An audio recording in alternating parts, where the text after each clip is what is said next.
Moje meno je Roman Sasko, som lektor thajsko-jogovej masáži. Prvýkrát s thajsko-jogovou masážou som sa stretol v Kanade, kde ma tak zaujala, že som si ho išiel naštudovať a docvičiť priamo do Meky, kolísky, thajsko-jogovej masáži, priamo do Thajska, do mestečka Chiang Mai.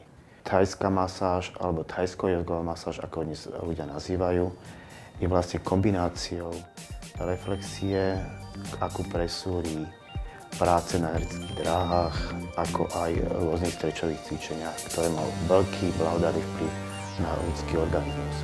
Teoretickým základom pre thajsko-jogovú masáž je ajurveda a indická yoga.